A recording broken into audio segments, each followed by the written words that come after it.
Il n'y a pas que les artistes qui font des tournées en été, il y a aussi les politiciens. C'est pourquoi j'accueille le chef du Bloc québécois, Yves-François Blanchet, en tournée dans notre circonscription. Yves-François Blanchet, bonjour. Bien le bonjour. D'abord d'emblée, excusez la casquette et le... C'est l'été. C'est ça, il y a un look estival. Si je l'enlève, ça va faire peur au monde.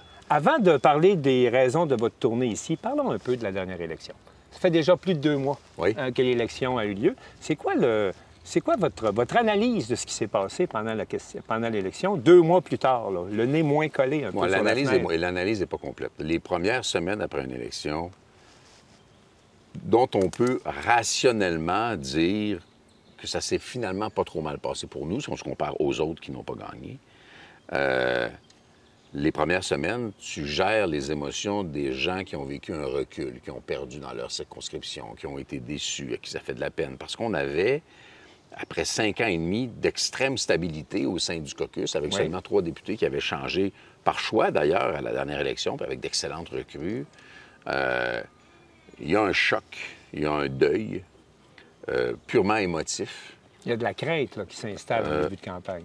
Oui, mais ça, les gens, je m'attendais un peu en campagne à des gens qui disent « Ah, la stratégie est pas bonne, puis on se fasse brasser un peu. » Non, pas du tout. Les gens ont continué à militer tout au long de la campagne comme si on s'en allait vers un raz-de-marée du bloc. Là. Il n'y a personne qui a ralenti le moindrement pendant la campagne ou émis des doutes. Les gens étaient au front, ils y croyaient, et ça n'a rendu que plus difficile le lendemain de l'élection. Maintenant, rationnellement... Mais ça a été des montagnes russes, là, cette campagne-là, pour le Bloc. Oui, mais rationnellement, après la campagne, à 22, on a beaucoup plus d'influence dans le Parlement qu'à 33, parce qu'on a, dans chacun des à peu près 30 comités parlementaires, on a l'équivalent d'un vote prépondérant. On a la balance du pouvoir. Oui. On est capable d'imposer des changements au projet de loi du gouvernement, comme on l'a fait dans le terrible C5, avec ce vote-là, si tant est que les conservateurs ne votent pas avec les libéraux, ce qui est contre nature. Oui. Mais ils l'ont fait quand même sur C5. On n'entendra plus les niaiseries de bloc libéral et autres insignifiances de gens qui ont un sérieux déficit de quotient intellectuel, parce que les conservateurs ont voté avec les libéraux sur un projet de loi qui suspend littéralement la démocratie pour faire passer des parlons-en de cette session-là. Vous avez eu les prémices de ce que serait le gouvernement Carney là, pour les prochaines années. Vous en pensez quoi? En fait... Il semblerait que c'est une méthode assez lourde. Il y a 2 choses. D'abord, je peux beaucoup plus facilement communiquer et échanger et transiger, littéralement transiger, avec Mark Carney que je le pouvais avec Justin Trudeau, qui était un peu la caisse de résonance de stratège derrière lui, tandis que M. Carney, ultimement, même s'il est très bien entouré, je crois, se réserve la prérogative de prendre des décisions, malgré peu d'expérience politique. Il est essentiellement, dans sa vision, le président-directeur général du Canada Inc. Et pour lui, le Canada Inc. est un véhicule énergétique et pétrolier qui a, les gens le réaliseront éventuellement, qui ignore le Québec, au sens qu'il ne connaît pas le Québec et qui n'a pas l'intention de connaître le Québec. C'est un peu paradoxal. Vous me dites qu'il ignore le Québec, mais il me consulte plus qu'avant. Ou j'ai plus d'ouverture. J'ai plus d'ouverture qu'avant. Comment ça se concilie, ça? On peut se parler.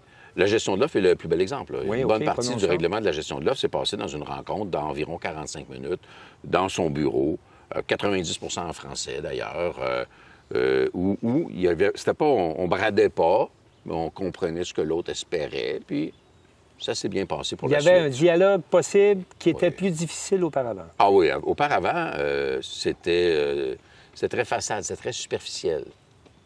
M. Trudeau était, de façon générale, comme politicien, très superficiel. Tandis que M. Carney sait très, très bien qu'est-ce qu'il veut faire. Que ce soit bon ou pas bon, il sait qu'est-ce qu'il veut faire. Et c'est plus un plan d'affaires, c'est un business plan, la démarche de M. Carney. Ce n'est pas un programme politique. Il n'est pas là pour être au service des gens. Il est là pour exécuter la mise en place d'un méga programme d'infrastructure énergétique. Alors, il a gardé ses habitudes de banquier.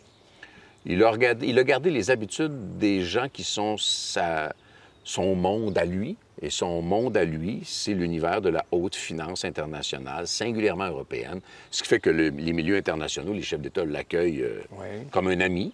Tant mieux si ça peut servir. Le roi aussi. Le roi aussi. Il faut aussi se rappeler du fait que lorsque M. Carney était à la direction de la Banque d'Angleterre, chacune de ces décisions pouvait changer la fortune de la couronne britannique pour des millions de livres. Il connaissait le prince Charles. Son frère travaille pour la famille royale. C'est un milieu restreint d'affinités, de proximité qui n'ont rien à voir avec les organismes communautaires qui sont dans cette bâtisse-là. C'est une autre réalité, c'est une autre lecture. Puis pour l'instant, les gens ne veulent pas, puis je les comprends, remettre en question la décision qu'ils ont prise en disant un peu j'ai peur, je vais faire ça. Puis je ne veux plus en entendre parler. C'est correct. Pendant un certain nombre de mois, ça va être ça. Mais notre travail à nous est de continuer d'en parler. Mais peut-être un certain nombre d'années, parce que c'est un gouvernement minoritaire, mais il n'y a pas d'horizon pour relancer des élections avant quoi? 2 ans, 3 ans, on est là-dedans? C'est quoi l'horizon, à peu près? Ça peut très bien être lui qui les déclenche. Là. Si M. Carney, qui va trouver ça très, très dérangeant de ne pas avoir... Il va découvrir c'est quoi un comité ministériel, puis que ça peut changer des décisions. Il va connaître c'est quoi être minoritaire. Il va découvrir aussi qu'on ne va pas le gérer de façon irresponsable. C'est pas mon genre. Puis notre réputation au Parlement, c'est pas ça. Le Bloc se comporte de façon responsable, raisonnable, à visière levée. On explique ce qu'on va faire, on explique pourquoi on va le faire. On va expliquer ça, c'est mauvais pour le Québec. On va dire aux Québécois pourquoi on pense que c'est mauvais, puis voici comment on va se comporter. Il va découvrir ça avec le bon et le pas bon de ça, mais comme les gens qui ont du pouvoir veulent en avoir davantage, s'il pense que les chiffres sont assez bons, il va provoquer lui-même une élection pour essayer d'obtenir une majorité. Vous voyez ça dans un horizon, on ne sait pas. Entre 1 et 2 ans. Entre 1 et 2 ans, ça va arriver. 2 ans, 2 ans et demi. J'aimerais revenir sur la question de la gestion de l'offre. Ça a été un gain pour le Bloc québécois, vous en parliez depuis très longtemps. On est dans un contexte de guerre commerciale, de guerre des tarifs. Est-ce que cet acquis-là ne pourrait pas prendre le bord comme la taxe sur les grandes entreprises? Rien n'est impossible. Prend le bord sur la taxe sur l'essence qui vient de prendre le bord. Est-ce qu'en quoi c'est vraiment une assurance que ce qu'on a voté là va rester? Dans un État de droit, une décision du Parlement peut être renversée seulement par le Parlement. Donc, c'est possible. Et il y a des analystes qui se sont pété les bretelles de grands textes dans les journaux comme s'ils venaient de trouver quelque chose que tout le monde sait. Le Bloc québécois a réussi à faire adopter à l'unanimité, incluant au Sénat, une loi qui interdit de transiger la gestion de l'offre en tout ou en partie dans un futur traité commercial avec qui que ce soit. Mais c'est pas pris dans le ciment, là. Rien qui est pris dans le ciment en démocratie. Ici, c'est pas... Il y a des défauts, M. Carney, mais c'est pas Vladimir Poutine. On n'est pas une dictature. Le Parlement peut renverser la décision précédente. Mais le prix politique, et c'est ça que les grands génies ont compris, c'est essentiellement... Ben oui, c'est politique. Le prix politique, pour aller briser une décision qui est devenue une loi, donc l'autorité suprême dans le territoire a pris une décision de façon unanime, aller renverser ça sous prétexte que ça ne fait pas ton affaire parce que le bonhomme Trump te fait mettre à genoux 2 fois par semaine. Il y a un prix politique à payer, puis ça peut changer ce qui est le jalon incontournable en politique et en démocratie, la prochaine élection. Et là, ça pourrait jouer à ce moment-là. Les gens des régions du Québec sont, de façon générale, très contents. À 3 intellectuels près dans des universités qui souvent ne sont même pas au Québec, le monde comprenne bien l'importance de la gestion de l'offre, que c'est un gain extraordinairement important, très apprécié par la population. Je n'imagine pas quelqu'un qui aurait la drôle d'idée de dire « on va juste mettre ça de côté ». Fait que moi, je peux voir des scénarios où il le ferait, mais le prix politique serait énorme. Il y a bien d'autres choses qui vont se passer. Maintenant, ce qui est inquiétant, c'est qu'à l'heure actuelle, ce qui semble être la non-stratégie de Mark Carney, c'est de donner à M. Trump tout ce qu'il veut. Fait que le bonhomme bougonne, et c'est un prédateur, puis tu lui donnes la proie qu'il demande. Il ne va pas se lever le lendemain matin d'un traité commercial qui est supposé, en théorie, d'être fini dans 2 semaines. J'espère que ce ne sera pas le cas, parce que ce serait un très mauvais traité, parce qu'à date, on n'a fait que reculer sur tous les fronts. Encore le cuivre cette semaine. Le cuivre, la taxe sur les géants du numérique, les contre-tarifs, tout ce qui est signifiant ou qui est l'affirmation d'une souveraineté canadienne est sacrifiée sous prétexte de garder une conversation ouverte. Comme si, le lendemain d'une entente commerciale, Trump va dire « Ah, moi, c'est rendu mon ami, fait que mes amis Bezos puis Zuckerberg et autres, je vais leur faire payer la taxe au Canada. » Ça n'arrivera pas. Donc, il y a une drôle de lecture stratégique.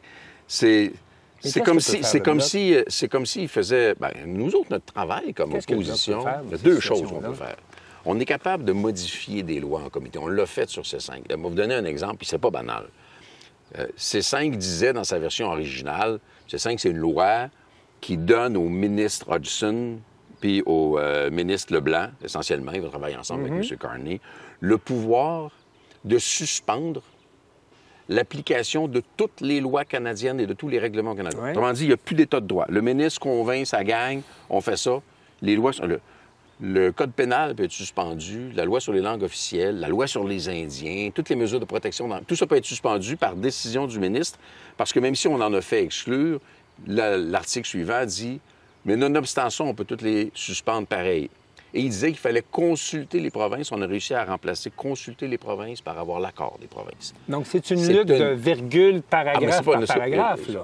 On est là-dedans. Si tu dis que tu vas consulter la personne qui partage ta vie, ou si tu dis que tu vas devoir avoir l'accord de la personne qui partage ta vie, on n'est pas à la même place. C'est ça le changement qu'on a fait. C'est pas un petit changement. Il y a ça qu'on peut faire. J'aimerais vous entendre sur quelque chose de particulier, parce que les événements arrivent vite. On pense, ça fait juste 2 mois que les élections ont eu lieu. On a l'impression que ça fait presque des années que les élections ont eu lieu, tellement les choses vont vite. Mais en tant que chef, perdre un tiers de son équipe, passer de 32 à 21, ça fait quoi personnellement? Je ne l'ai pas vécu comme un sentiment d'échec. Genre, j'ai bien vu la tempête qui nous était arrivée en pleine poire. Fait que j'ai bien géré ce bout-là au niveau rationnel, mais j'ai mieux vécu le résultat de celle-là que celle de 2021 où je croyais tellement qu'on allait augmenter notre nombre de sièges que j'ai vu le maintien du nombre de sièges comme un échec personnel. Là, j'étais beaucoup plus prêt cette fois-ci. Peut-être que je deviens une vieille chose avec un petit peu plus de sagesse, mais j'étais plus prêt. Fait que j'ai pas capoté sur le résultat, j'ai pas réfléchi à mon leadership. Il y a des journalistes qui posaient cette très brillante question de OK, c'est ça que tu as préparé à matin. Est-ce que vous réfléchissez avec le leadership? Quand les militants vont vouloir que je réfléchisse, moi réfléchir, ce sera pas long. Je Martine Ouellette, tu ferai pas. Mais vous vous retrouvez quand même maintenant à faire des tournées dans des quartiers dans des circonscriptions orphelines. J'ai toujours fait ça. Pourquoi venir dans Charlevoix? D'abord, en 2019, j'avais que des circonscriptions orphelines, sauf 10. Bon. Oui, OK. Ça a commencé là. Faut s'en souvenir. J'ai fait des tournées chaque été depuis 2010. Ma 7e. À chaque fois, on me dit « Ah oui, pourquoi tu es là cette année? » Bien, j'étais là l'année passée, puis j'étais là l'autre avant, puis je viens l'hiver aussi. Puis l'été, je fais les régions, plus longtemps les régions plus loin des grands centres que sont Montréal, Québec et malheureusement Ottawa, parce que c'est plus difficile en session régulière d'aller virer là-bas. Je fais ça à chaque été depuis toujours. Je me demande pas si le comté est orphelin ou pas orphelin. Je ne sais pas le nombre de fois où je suis allé à Québec qu'on n'a pas. Puis je vais continuer à y aller, même si on les a pas, parce que c'est au Québec. Puis moi, je suis le chef d'un parti qui fait une proposition à l'ensemble des Québécois. Dans un contexte de plus en plus difficile, parce que malgré leur vertu personnelle et la légitimité de leurs espoirs comme êtres humains, le Québec est amené à accueillir beaucoup plus d'immigrants que ce qu'on est capable que ceux auxquels on est capable de faire vivre l'expérience d'être Québécois. L'intégration. L'intégration, l'apprentissage de la langue, la réussite économique. Ces gens-là arrivent ici, puis ils se font dire par les Québécois, on aimerait ça que tu parles français. Puis il y a quelqu'un à Ottawa qui dit « We don't give a shit ». Ces gens-là disent « Bon, ben c'est plus facile pour moi, j'arrive d'Inde, c'est plus facile pour moi de continuer à parler en anglais ». Moi, je dis le Québec est d'abord la terre d'accueil la plus généreuse au monde. C'est incroyable ce qu'on fait pour les gens qui viennent ici. Et c'est même pas une question de loi ou d'impôt, c'est une question de politesse. On demande la politesse de respecter les gens de la société qui vous accueille généreusement, qui est heureuse de le faire. Parce que vous devez comprendre que nous, comme nation originale et différente, si on ne fait pas attention, on va s'éteindre doucement. Puis on va devenir une espèce de grand Toronto, sans âme, violent, déstructuré, qui n'a pas d'identité à partager. Ça sera sans doute un enjeu lors de la prochaine élection provinciale qui s'annonce pour maintenant dans un an. Oui. Vous n'êtes pas sans savoir que la députée des faits ici, Caroline Desbiens, est pressentie pour aller du côté provincial, se présenter peut-être du côté du Parti québécois. Je ne vous demanderai pas ce que vous en pensez, mais je vais plutôt vous demander... Je vais vous le dire pareil. Mais dites-le moi, mais surtout, j'aimerais savoir quel conseil vous lui donneriez? Bon, il y a plusieurs choses là-dedans. Je ne suis pas l'agent de Caroline Desbiens. Il y a une époque où je l'aurais fait, mais si je l'avais fait, elle aurait eu tellement une grande carrière en chanson, j'aurais eu tellement une grande carrière comme gérant, qu'on n'aurait jamais été en politique ni l'un ni l'autre. Donc, bon. Voilà, ce bout-là est réglé. Vous seriez peut-être plus heureux à chanter. Après ça, non, je ne serais pas plus heureux que maintenant, c'est impossible. Qui sait? Et vous pouvez poser la question à votre convenance à Caroline. Mais quel conseil? À tous ceux qui y pensent, je dis, OK, regardez les choses passer. Il est normal que le Parti québécois recrute parmi les anciens candidats du Bloc québécois, comme il est normal que et le Bloc vice-versa. Ben oui. Ouais, ça marche de même. On l'a vu à Matane. Ça marche de même. Ouais, Donc, ouais. ceci étant dit, il y a des gens au Parti québécois qui vont approcher les meilleurs des gens qui n'ont pas gagné leur circonscription au Bloc. Les militants du Bloc vont les aider. Les députés du Bloc vont les aider. Le chef du Bloc va les aider de différentes façons pour aider le Parti québécois qui partage le même projet politique que le Bloc québécois. Si quelqu'un a envie, lorsque viendra le temps de prendre la décision, parce que mon seul point, c'est ça, laisse tomber la poussière, prends pas une décision intempestive et émotive, attends le téléphone va peut-être sonner, il va peut-être pas sonner. Puis la décision se prendra éventuellement, puis les premiers que je vais aller aider, c'est ceux-là. Parce que ces gens-là vont faire le choix de rester actifs en politique. Puis il y en a peut-être qui vont dire, finalement, moi, je vais faire d'autres choses. Puis il y en a peut-être qui vont dire, bien, moi, je vais attendre la prochaine élection du Bloc québécois. Et tout ça est correct. Je ne suis pas un petit pape dans une tour d'ivoire qui décide qu'est-ce que les autres doivent penser. Alors, d'ici à ces grandes décisions, je vais vous souhaiter un bon repos et un bon retour en chambre au mois de septembre. Et merci beaucoup de vous être arrêté pour venir nous voir. Un grand plaisir. Merci à vous.